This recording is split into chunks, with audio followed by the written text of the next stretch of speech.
Sri Ganeshaya Namaha. Om Shri Saraswatyai Namaha. Om Shri Gurubhyo Namaha. Sadashiva Samarambam Shankaracharya Madhyamam Asmadacharya Paryantam Vande Guru Paramparam. Shruti Smruti Purananam Alayam Karunalayam Namami Bhagavatpada Shankaram Lokashankaram Samasta Jana Kalyane Niratam Karunamayam Namami Chinmayam Devam Sadgurum Brahma Vitvaram. Om Shanti Shanti Shanti. Bhadram karne vishrunuyama devaha Bhadram pashyemakshabiryajatraha Sthirairangai tushtuvagum sastanubihi Vyashema devahitam yadayuhu Swasti na indro vriddashravaha Swasti nah pusha vishvavedaha Swasti nastarksho arishtanemihi Swasti no brihaspatirdadatu. Om Shanti Shanti Shanti. So far we have seen that Shanti mantras help us to temporarily hold back some of the hurdles that may creep due to our past sins, which impact gaining this self-knowledge. We also saw that mental tuning between the Guru and Sishya is a must before knowledge is assimilated. Of the 6 students who approached sage Pippalada, Khabandi was the first student who posed a question, and the query was about all the beings that are in this world and how would they continue to propagate. Now this is an Upanishad, not a Purana or not a scientific study. Upanishad's goal is to explain Jiva Brahma Aikyam. So sage Pippalada starts saying that Prajapati, who is none other than Hiranyagarbha, that is Brahman associated with the total cosmic mind,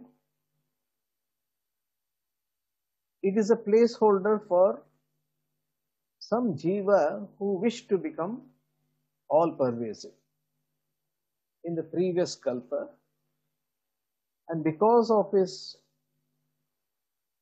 punya karma has become eligible to be born as the first born, which is Hiranyagarbha or Prajapati or Brahmaji. We can give any number of names to the Lord of creation. This Lord of creation, using the Vedic knowledge that he had gained in the past, contemplated on how to perpetuate progeny, and in order to perpetuate this progeny, created the first pair, which is the consumer and the consumed, prana and rayi. This term prana and rayi becomes very limited by using only one pair of English terms, consumer, consumed, because immediately we will think of it as a trade. So we have to supply many more terms to exactly get the meaning of prana and raya. Consumer, consumed, energy or matter, life principle and inert material, perceiver, perceived, all of them are implied in the word prana and ray. From the first principle, the concept of consumer and consumed, or energy and matter, a second pair was created, which is the sun and the moon principle. Sun is effulgent, all pervasive. Moon is inert, thrives on borrowed illuminance from the sun. So the entire world became two things: that which shines and that which reveals, and that which is revealed. We saw that this pervasive nature of prana as the sun's rays spreads everywhere and interacts with matter to produce variety of effects. The moment we say it spreads everywhere, an implied understanding in the back of our mind should be a velocity. And this velocity of the interaction between the sun principle and the moon principle had to be measured by time. So the concept of time is introduced in this Upanishad as a part of the creation cycle, wherein the rate of change in the matter, because of its association with prana, is being measured. And the moment we say that there is a change, that means it implies an activity. Thus, two concepts come into existence simultaneously: time and activities. The time effect, which is measured with reference to the sun, is a year. What it means is a long-term vision. And the time element, if it is measured with respect to the moon, it becomes month, which is a shorter term vision.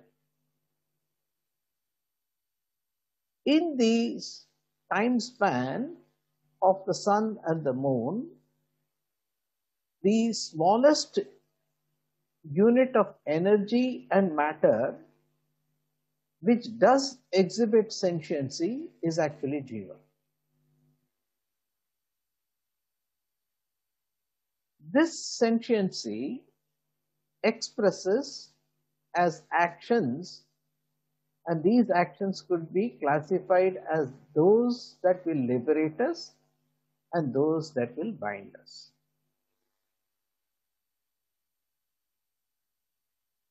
The Upanishad puts across a riddle for us to solve. It says that since actions and time cannot be separated, because everything is happening because of the effect of the sun principle on the moon principle, the sentiency on the inert, the illuminator on the unilluminating. Therefore, time and activities are interconnected. If I do certain activities at a particular time, both the activity and the time becomes exalted. If I perform such exalted activity or exalting activities,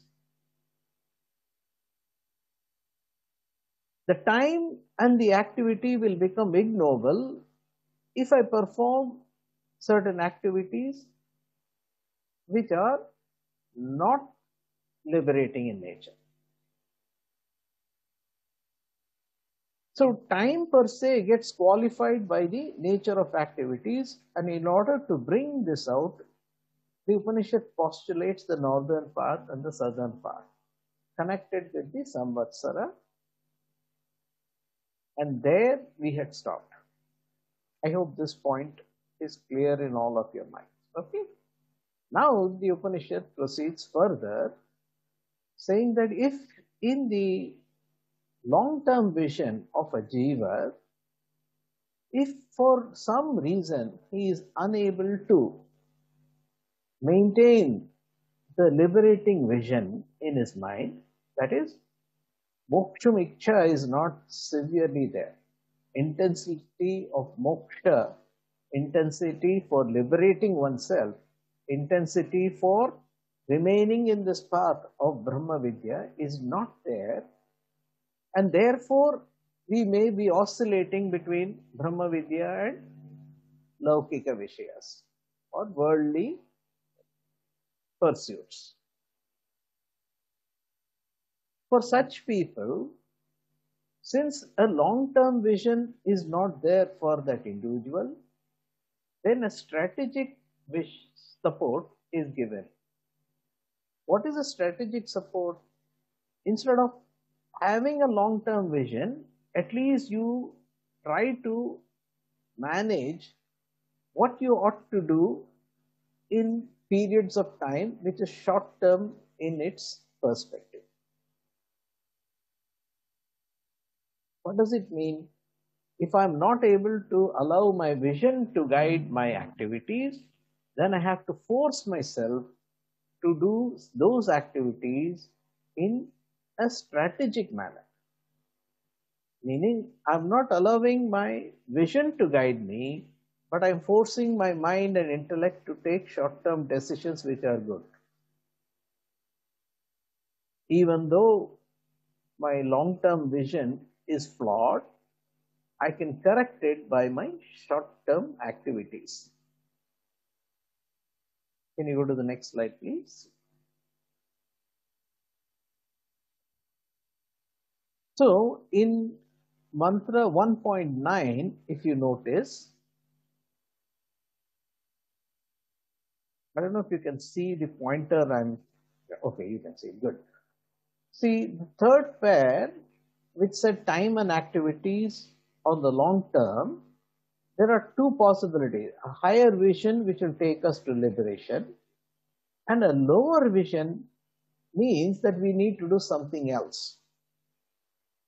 So this lower vision takes us to a point where you actually apply strategy to correct yourself. Because our long-term vision has been clouded by lower principles, it has to be adjusted. So the Upanishad goes on to mantra 12, where it starts postulating Maso by Prajapati, meaning now that Prajapati manifests as the month, meaning it is a lunar cycle. Every month you have the cycle of the month where there are two halves again. What are the two halves? The one which will liberate us and the one which will bind us.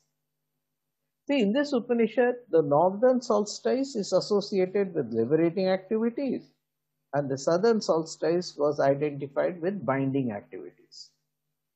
If we are unable to form a liberating vision, then the Upanishad goes on to suggest a strategic approach in the lunar cycle, that is fortnights. And if that also is not possible, then it will suggest an earthly cycle, which is day and night. So three layers are available for man to correct his approach to life. If you have this long-term vision, everything is fine. Then you're not even asked to perform anything. You just remain in that path of realization. Just go to sannyasa ashrama directly from your knowledge point of view. But all of us have not been able to maintain that when we were born, when we had to make choices. We have gone into the binding path by accident or by just the sheer vasana pressures in us. Now, the Upanishad says, if you don't have that mumukshutvam which will take you directly to sannyasa marga, now take up the ritualistic path in the lunar cycle by dividing your month into two halves and maintaining only half a portion towards your desired prompted activities, and remaining half portion try to cultivate a mind which becomes suitable to gain this desire to liberate as being the only desire in us.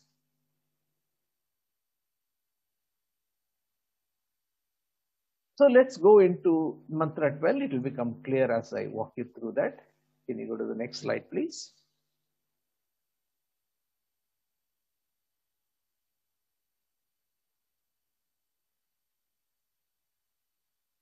मासो वै प्रजापतिः तस्य कृष्णपक्ष एव रैः शुक्लप्राणस्तस्मादेते ऋषयः शुक्ल इष्टं कुर्वन्त तीरैतरिस्मन् इतरस्मन्.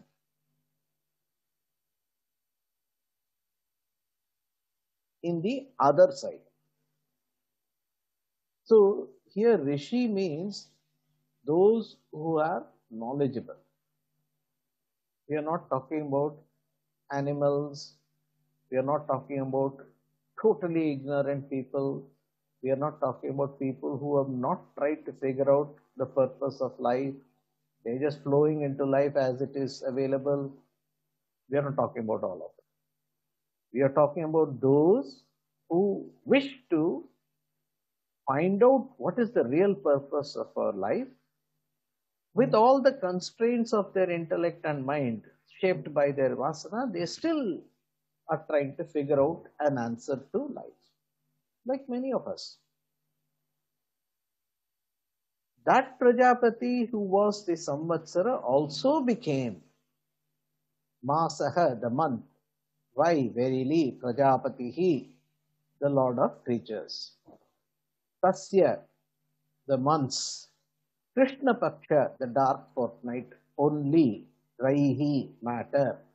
Shuklaha, the bright fortnight. Pranaha, Tasmad, therefore, God these. Rishayaha, rishis. Shukla, in the bright fortnight. Ishtam, the sacrifices. Kurvantaha, perform. Itaraha, others. Itarasmin, or in the other dark fortnight. What it means is, this month is verily Prajapati, its dark fortnight is matter, and its bright one is prana. Therefore, some rishis perform their sacrifices in the bright fortnight, and others half in the dark fortnight. The beauty of the word other means they are not rishis. Okay, all animals, beings, everything is included in the other. And then it is also involve those rishis who are not very steadfast in principles of life. So human beings are also included. But the Upanishad is very, very careful. It tries to put the human beings who have got the capability to be liberated higher up in this chain. And therefore it says Itarasmin. Without qualifying, it doesn't say Itaraha Rishihi, not other rishis. It says everybody else who are not trying to figure out the purpose of life, they all are performing activities in the dark fortnight. Again, like the Samvatsara, northern solstice and southern solstice, we should not look at it as day, the first half of 15 days of the Amavasya to Paurnami, and from that is the new moon to the full moon. We should not consider that as the time. Unfortunately, because of all this, people have assumed that this is the good fortnight and this is the bad fortnight, and all our rituals that we perform will be confined to this, because people have assumed time is time actually. But Upanishad, which is elevating our thinking process to a higher concept in life, ties up this time element along with the activity and qualifies them both together. So what it means is that if you have missed the long-term principle of sustaining a liberating vision continuously for a year and beyond, which is really long period of time, at least in short term, try to moderate your activities so that you give time for the liberating activities in your life. Now, when it comes to the month and the prescribed Vedic way of life, all the activities in the Vedas are designed to purify the mind and bring greater clarity to the intellect. The rituals that are ordained in the Vedas have got this subtle effect of quietening your mind, pulling you away from materialistic tendencies, bringing greater purity in the mind. That is the only purpose. But if you consider it only as an activity which has to be performed only at a particular time, then you have lost the principle of what Vedic life is. Now, I'm not going to go and prescribe this to all the people who are stickler for Panchangam. They will look at it. Let's not try to battle with them because that is not the scope of Vedanta. Vedanta says let them do what they want to do because they are that way. But you, when you look at life, you look at it that when a ritual is being performed, the ritual is not being performed by the mantras or the activity on the prescribed muhurta, etc. It is being performed to purify your mind. And when you say your mind, it is only your mind, not even the Prohit's mind, not even your neighbor's mind.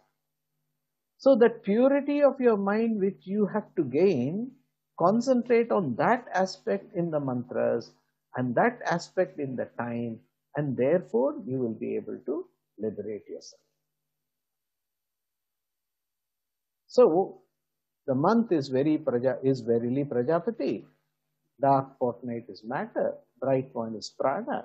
Therefore, rishis perform their sacrifices. Here, in activities, there are two kinds of activities.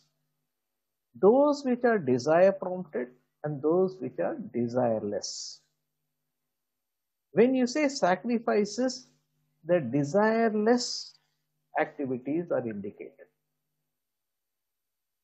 So, Ishtam is those activities which are ordained by the scriptures, which will liberate that I notion which is making you go towards other kind of activities. But those who do not follow that, they may continue to do other kind of activity, which is purti, which may be noble in the worldly sense, but it is still binding in its nature. The answer to those people who say, I'm doing good things, I think good in life, the answer is this. Is that goodness that you are doing liberating you from that I notion or not? If the goodness you are doing is not liberating you from that I notion which you should give up, then such a good activity is just good, but it is not a liberating, and it will not a path of the bright fortnight. It is not a path which will liberate you from this samsara. As a good person, you will continue to cycle in the samsara as a good person. As a bad person, you will continue to cycle in the samsara as a bad person.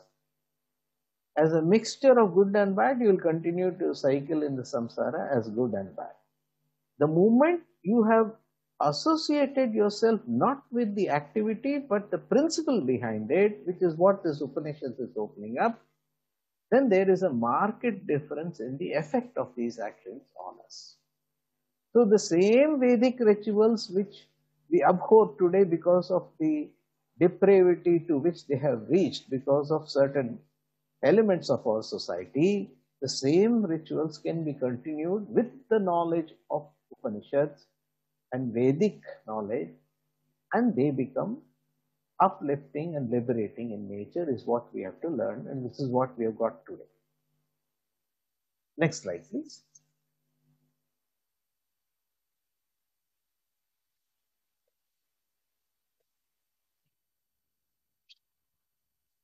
As I told you, there are two kinds of vision. One is long-term strategic vision, which we saw under the Samvatsara category, the year, solar solstice and all that. That is long-term. The short-term is a tactical vision. Tactical means we try to do something to adjust to the situation on our hand. The long-term vision has a lasting long-term effect, whereas the tactical short-term vision can help only in short term. So short-term vision has to be continuously performed for longer periods of time till it starts becoming a long-term vision in its totality. Sage Pipalada explained that Prajapati himself became matter and energy, and their interplay also he has explained. This interplay between energy and matter created the time principle and activities. This we have understood. According to the nature of activities, the two solstices were differentiated, saying northern is to liberate, southern is to bind us. These two together represent the long-term strategic vision of human beings, which could have either a spiritual focus or a material focus in life. So whether are we spiritually focused in life or are we materialistic in life decides which particular path. Take some example. I think Chandruji brought up an interesting example which keeps on working in my mind, Bhishma. If you look at his life, was he material focused or was he spiritual focused? You will realize that he was material focused, because all his pratigna, even though it was a great noble thing, circled around Hastinapur. Hastinapur is a place. It is a Rai principle. If you take Dharma Raja, Yudhishthir, where was his focus? His focus was on only the goodness that is required to be performed. He gave up even his kingdom for a principle, because he said, I don't want to fight it out at this point. Until the last moment, he was avoiding war. So these two characters represent two extremes in thought process, where one is dharmic principle, another is materialistic approach to life. Both are within the scope of dharma, but the approach to what life needs to be is different. Now, and then if you look at Mahabharata, we can talk for hours, because each character represents a thought process which we can analyze, but that is a discussion apart. Assuming that we did not take to a long-term strategic principle path till now, Upanishad now declares that guided by the lunar transit, two short-term tactical paths are available for the rishis, known in this Upanishad as dark and bright fortnights, Shukla Paksha and Krishna Paksha of the lunar. And it says those activities which are sacrificial in nature, if you perform them, then it is Shukla Paksha. And if you have selfish activities, then it becomes Krishna Paksha. That is all the essence of this Upanishadic talk. Next slide, please.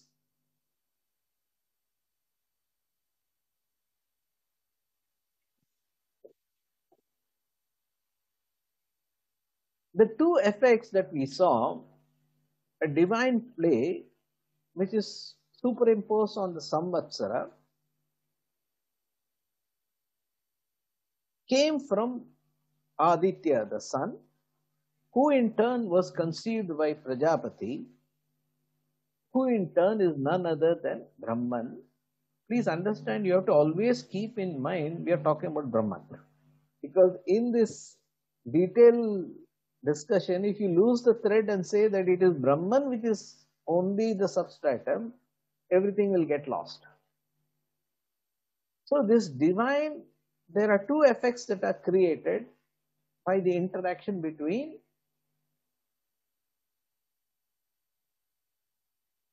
sun and moon. The month is an effect created by moon, meaning it is a material aspect. So even when we are living in this material focused life, you have a choice. That is what this Upanishad is opening up now. You did not have the sun as your focus, which is prana. You have Rai as your focus, as your moon created effect. There also the interplay is there. You can now decide that I will do materialistic pursuit with a sense of sacrifice, and that is karma yoga. So where is this Upanishad coming now? It is trying to tell you that even if you are bound towards materialistic object, you have a choice. The two halves of this effect are classified as the sentient half is represented by Shukla Paksha and material pursuit is represented by Krishna Paksha. If you say that my focus is on the sentient aspect of me and realizing the truth of that sentiency, then you are doing activities which are sacrificial in nature, which belong to Shukla Paksha. If you say that material aspect of life is important to me, I want wealth, I want money, I want fame, I want name, etc., then you are in Krishna Paksha aspect. So, traditionally, those who are aware of scriptures perform their ordained duties in the form of sacrifices during the bright fortnight. Incidentally, it is also true that the sacrificial period, good time, is always Shukla Paksha. They will look for it. While others, which represent the ignorant people, perform desire-prompted action during the dark fortnight. That is what this Upanishad is trying to present to you, but it is not talking about the time. They are involving activities of a binding nature, and some are involved in the activities of a liberating nature. That is the focus of this Upanishad. If you read it as time, we'll get confused like many others who have done. You have to understand that time and activities are linked, and together the Upanishad is presenting a composite picture. A little bit of thinking is required before we get there. Just as water, when heated, turns into boiling water,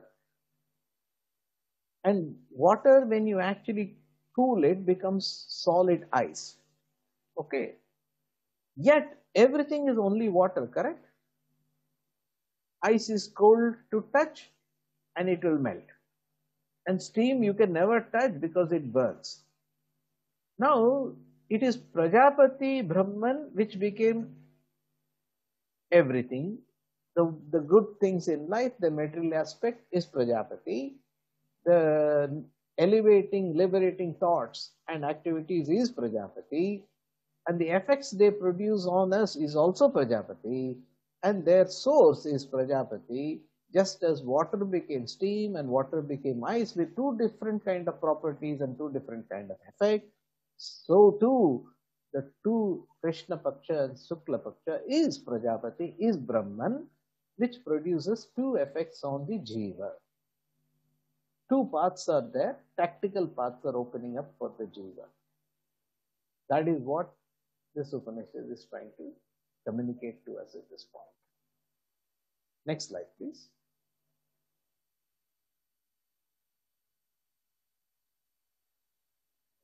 Click on the blue box, pair 4. Thank you. Click on. Now, assuming that we missed the boat even this time. Are you able to click? Oh, yeah, good. Thank you. Suppose we missed the boat in the lunar cycle. Now, what is left is the earthly cycle, and it doesn't say earthly cycle. You still have desire prompted activities, and you're doing not Ishta, but you're doing only Purti. Purti means all these noble activities or ignoble activities now. It says, when you go into Purti, there are two options available to you. What are the two options? The nightly activities and daytime activities. And here the Upanishad comes back to connect the term that was asked by Kabandha, which is Prajaha Prajayante. So now the Upanishad leaves all other activities and focuses on progeny. So it says, Aho Ratro Vai Prajapatihi. Even this Ahoratra, day and night, why? Surely is Prajapati. Tasya, it's Aharaha, day, Eva, indeed, Pranaha. Prana means energy. Ratrihi, night, Eva, verily, Raihi, matter. Pranam, energy, Va, indeed, Ete, they who praskandanti, dissipate. Ye, those, diva, by the day, ratyaha, in the night, sanyujjante, combine, brahmacharyameva, dispassionate, tat, is it, yat, when, ratrau, in night, ratya, in combining sexual activities, sanyujyate, are united.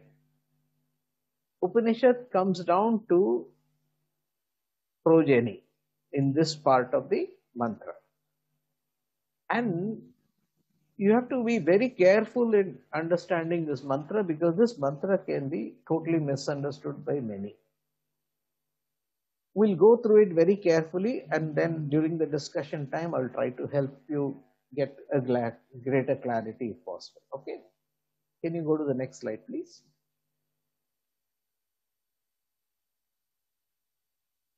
See, day and night is verily Prajapati. Its day is indeed prana, energy, and night is verily matter. Again, we have to understand day represent those activities which are of a liberating nature, and those activities which are of a binding nature. Okay? Those who combine with their mate during the day dissipate their energy, and those who come together in the night verily are not to be considered as being under the influence of passion. This is how this mantra should be understood. Day and night are Prajapati. Its day is prana, energy, night is matter. So those who unite in love by day dissipate their prana, but control indeed is that when they unite in love by night is a better reading of this mantra. Okay. Next slide. It will become very clear as we go into this slide.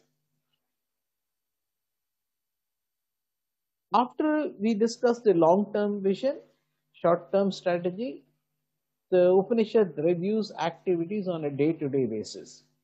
They too can be classified as spiritual or materialistic. Okay.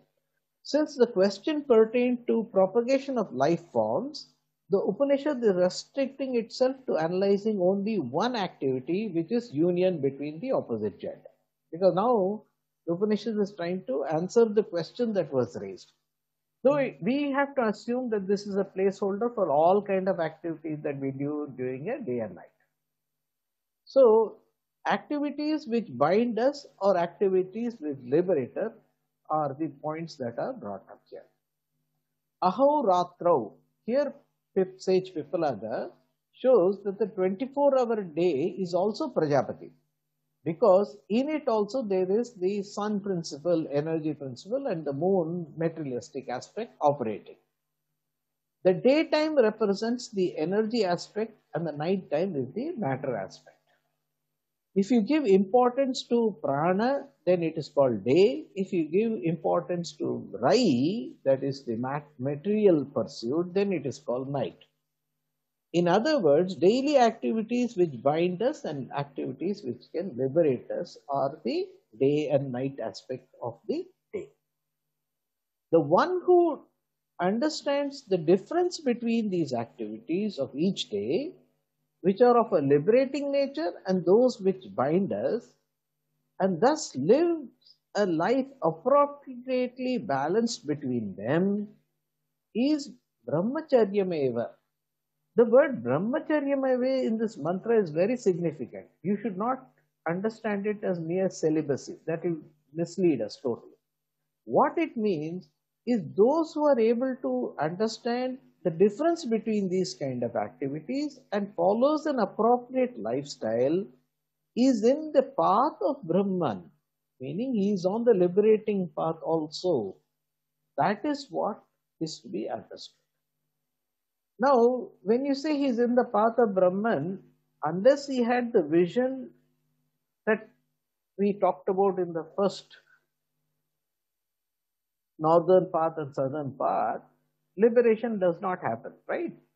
So what is happening here? It is still not in the realization of Brahman, but he is on the path to realization of Brahman. That is why it says Brahmacharya eva, meaning he is almost in the right direction. That is, what does it mean? He is untouched by the binding effects, is the correct meaning. So, if we are able to moderate our lifestyle on a day to day basis and give more time to liberating activities and thoughts and withdraw ourselves from activities which may bind us, that such lifestyle is actually Brahmacharya Meva, meaning it is in the path of Brahman only, is a better reading of this mantra, which I have to admit to all of you, it is only your grace that made me think. I spent an entire day yesterday in this mantra because the commentary is also, Gurudev is great. He has hinted it, but he has not put it in exact words. And so I had to do a lot of reading and a lot of study to get this meaning out that Brahmacharyam is Brahmam Charanti iti Brahmacharya. So you have to understand this Brahmacharya Meva is, he is in the path of the liberating, provided he is able to understand the difference between these two kinds of activities in life and follows an appropriate life. The one who does not follow it, what happens? Then he goes after material aspect of life, and that comes in the next mantra. We will see that shortly. Next slide, please.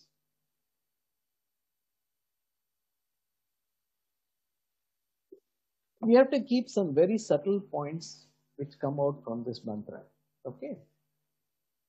At every point in our life, two forces which are opposite in nature are going to play. One is materialistic pulls and liberating thought process which drives us. And they are contrary to each other. At any point of time, we have to act appropriately even under the influence of these two factors. Contra actions that we do will be dissipative in nature and should be avoided.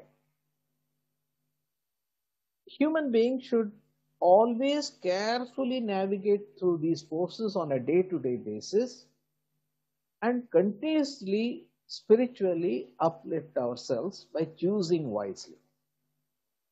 In Bhagavad Gita, we saw prayas and shreyas. That's exactly what this means here.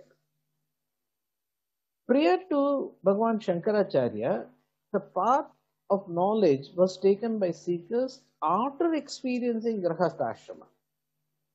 It is Bhagavan Shankaracharya who recognized the northern path and said, directly you can go to sannyasa ashrama and liberation. And he introduced this sannyasa dharma as an ashrama directly from Brahmacharyam.